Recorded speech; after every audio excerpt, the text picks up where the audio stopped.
نحمدہ و نصلی علی رسولہ الکریم اما بعد فبسم الرحمن الرحیم۔ 13ویں پارے کی ابتدا میں حضرت یوسف علیہ السلام کا وہی تذکرہ چل رہا ہے کہ حضرت یوسف علیہ السلام نے کیسے عاجزی کے ساتھ یہ فرمایا کہ میں خود کو بھی نفس کے شر سے بری نہیں سمجھتا، بلکہ نفس جو ہے وہ برائی کے اوپر ابھارتا ہے۔ اس کے ساتھ پھر حضرت یوسف علیہ السلام کا وہ تذکرہ ہے کہ کیسے حضرت یوسف علیہ السلام نے بادشاہ کے خواب کی تعبیر بتائی تو بادشاہ نے یہ کہا کہ اس کا حل کیا ہے۔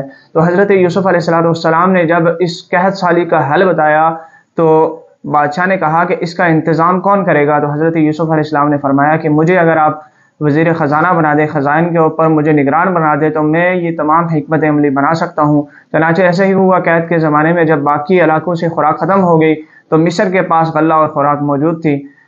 قحط کے مارے جب مصر میں آئے اور حضرت یوسف علیہ السلام کے سامنے پہنچے، غلے کا مطالبہ کیا تو حضرت یوسف علیہ السلام نے انہیں دیکھ کے پہچان لیا، انہیں غلہ تو دے دیا لیکن ساتھ میں ان سے یہ سوال بھی کیا کہ آپ کے کتنے بھائی ہیں؟ انہوں نے کہا ہمارا ایک اور بھائی ہے جو ہمارے والد صاحب کے پاس ہے، یعنی حضرت یعقوب علیہ السلام کے پاس، بنیامین۔ تو حضرت یوسف علیہ السلام نے ان سے کہا کہ اگلی دفعہ جب آؤ گے تو اس اپنے چھوٹے بھائی کو بھی ساتھ لے کے آنا، اگر نہ لے کے آئے تو تمہیں غلہ نہیں ملے گا۔ اور اس کے ساتھ حضرت یوسف علیہ السلام نے جو ان کی رقم تھی جو انہوں نے غلے کی ادا کی تھی وہ بھی ان کے غلے میں دوبارہ رکھ دی۔ جب حضرت یوسف علیہ السلام کے بھائی حضرت یعقوب علیہ السلام کے پاس پہنچے، انہوں نے غلہ کھولا تو دیکھا کہ ہمارا جو مال تھا وہ بھی ہمیں مل گیا اور غلہ بھی مل گیا۔ تو انہوں نے کہا یہ کوئی بہت نیک بادشاہ ہے۔ تو پھر انہوں نے حضرت یعقوب علیہ السلام سے اس سارے قصے کا تذکرہ کیا کہ ہمارے لیے غلہ روک دیا گیا ہے اور اس شرط کے اوپر ہمیں غلہ ملے گا کہ ہم اپنے چھوٹے بھائی کو بھی ساتھ لے کے جائیں۔ حضرت یعقوب علیہ السلام نے فرمایا کہ پہلے بھی تم نے اس کے بھائی کے ساتھ اچھا نہیں کیا تھا، اب تم ان کو اگر ساتھ لے کے جاتے ہو تو میرے ساتھ پکا عہد اور وعدہ کرو۔ جب حضرت یعقوب علیہ السلام سے حضرت یعقوب علیہ السلام کے بیٹوں نے وعدہ اور عہد کیا کہ بنیامین کو صحیح سلامت آپ کے پاس لے آئیں گے تو حضرت یعقوب علیہ السلام نے ان کو جانے دیا۔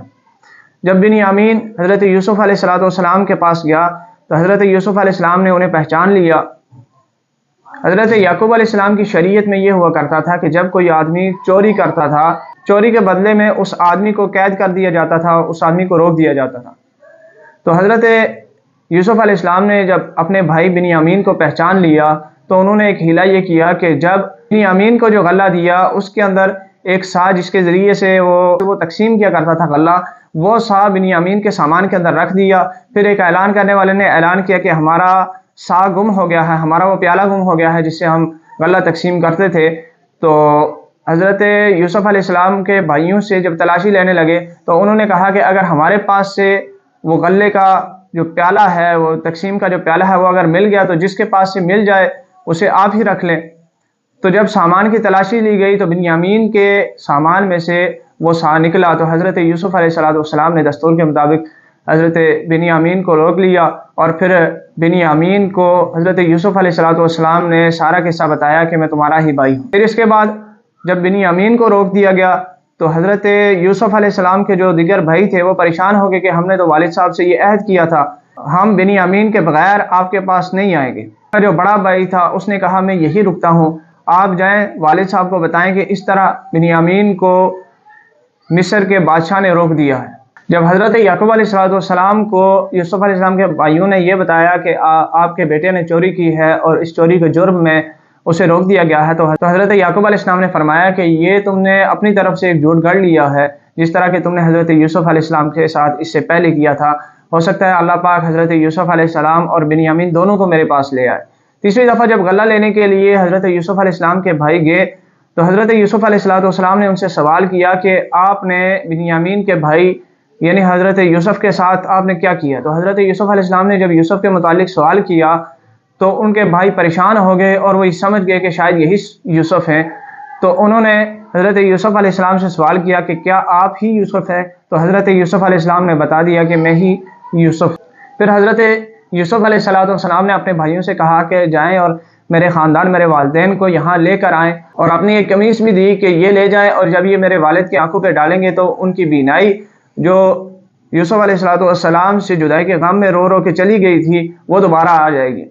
تو جب حضرت یوسف علیہ السلام کے بھائی قمیص لے کے چلنے لگے تو حضرت یعقوب علیہ السلام نے فرمایا کہ میں یوسف کی خوشبو کو محسوس کر رہا ہوں۔ پھر حضرت یعقوب علیہ السلام جب اپنے خاندان سمیت مصر پہنچے اور حضرت یوسف علیہ السلام نے انہیں اپنے پاس تخت پہ بٹھایا، اور یوسف علیہ السلام کے جو بھائی تھے وہ یوسف علیہ السلام کے سامنے تعظیماً جھک گئے، سجدے میں گر گئے. یعنی یہ سجدہ جو تھا یہ تعظیمی سجدہ تھا جو کہ حضرت یوسف علیہ السلام کی شریعت میں جائز تھا. تو تب حضرت یوسف علیہ السلام نے فرمایا کہ اے میرے والد، یہ میرے اس خواب کی تعبیر ہے جو میں نے بچپن میں دیکھا تھا. اب چونکہ رسول اللہ صلی اللہ علیہ وسلم سے یہ سوال کیا گیا تھا کہ بنی اسرائیل والے مصر کیسے گئے، تو یہ تمام جو صورت ہے یہ اس سوال کے جواب میں نازل ہوئی تھی. تو اللہ رب العزت نے اب رسول اللہ صلی اللہ علیہ وسلم کی نبوت کی دلیل کے طور پہ کہا کہ ہم ایسے واقعات آپ صلی اللہ علیہ وسلم کے سامنے وحی کرتے ہیں، آپ صلی اللہ علیہ وسلم پر وحی کرتے ہیں تاکہ آپ لوگوں کے سامنے حق کو واضح کر دیں کہ اس قصے کے اندر عبرت حاصل کرنے والوں کے لیے عبرت ہے کہ کیسے اللہ رب العزت نے حضرت یوسف علیہ السلام کو ایک کنویں سے اٹھا کے مصر کا بادشاہ بنا دیا. اس کے بعد سورہ رعد ہے. رعد بجلی کی کڑک کو کہتے ہیں، اسی مناسبت سے اس کا نام سورہ رعد ہے. سورہ رعد کی ابتدا میں اللہ رب العزت نے قرآن مجید فرقان حمید کے حق ہونے کے حوالے سے بیان کیا. اس کے ساتھ اللہ رب العزت نے اپنے خالق و مالک ہونے کی اور سورج اور چاند کی جو ترتیب ہے، اللہ رب العزت نے پوری دنیا کے انتظام کو، کائنات کے نظام کو کس طرح منظم کیا ہے، اس پر اللہ رب العزت نے بے شمار دلائل دیے ہیں. اس کے ساتھ ہی فرشتوں کی ذمہ داری کے حوالے سے اللہ رب العزت نے بیان کیا کہ کس طرح اللہ رب العزت نے فرشتوں کی ذمہ داریاں لگائی ہیں. اور اس کے ساتھ ہی اللہ رب العزت نے حق اور باطل کی مثال ایسے دی کہ باطل کی مثال ایسی ہے جیسے سیلاب کے اندر جھاگ ابھر جاتی ہے، پانی نیچے رہ جاتا ہے، اصل چیز نیچے رہ جاتی ہے لیکن جھاگ اوپر آ جاتی ہے. حالانکہ جھاگ کے اندر کوئی چیز ہوتی نہیں ہے لیکن دیکھنے والے کو بڑی بھلی محسوس ہوتی ہے. یہی مثال باطل کی ہے کہ باطل بظاہر تو بڑا خوبصورت نظر آتا ہے لیکن اس کے اندر حقیقت میں کچھ چیز نہیں ہوتی. اصل جو حقائق ہوتے ہیں وہ اس کے پیچھے ہوتے ہیں. جھاگ جو ہے وہ ختم ہو جاتی ہے اور اصل چیز جو ہے وہ باقی رہتی ہے. اسی طرح باطل ختم ہونے والا ہے اور جو حق ہے وہ باقی رہنے والا. پھر اللہ رب العزت نے اس کے بعد متقین کے اوصاف کو ذکر کیا. تقریباً 8 وصف متقین کے اس کے اندر بیان کیے گئے. اس کے بعد سورہ ابراہیم ہے جو حضرت ابراہیم علیہ السلام کی مناسبت سے اس کا نام رکھا گیا ہے. سورہ ابراہیم کی ابتدا میں اللہ رب العزت نے قرآن مجید فرقان حمید کے نازل کرنے کا مقصد بیان کیا ہے کہ قرآن کا جو نازل کرنے کا مقصد ہے وہ یہ ہے کہ لوگوں کو گمراہی سے نکال کے ہدایت کی طرف، یعنی تاریکیوں سے نکال کے روشنی کی طرف لے آئے. پھر اللہ رب العزت نے ایک ضابطہ بیان کیا کہ اللہ رب العزت کے شکر گزار بنو گے تو اللہ تعالیٰ تمہاری نعمتوں کے اندر اضافہ فرمائے گا، لیکن اگر تم ناشکری اور کفر اختیار کرو گے تو اللہ رب العزت تمہارے اوپر شدید عذاب نازل فرمائیں گے.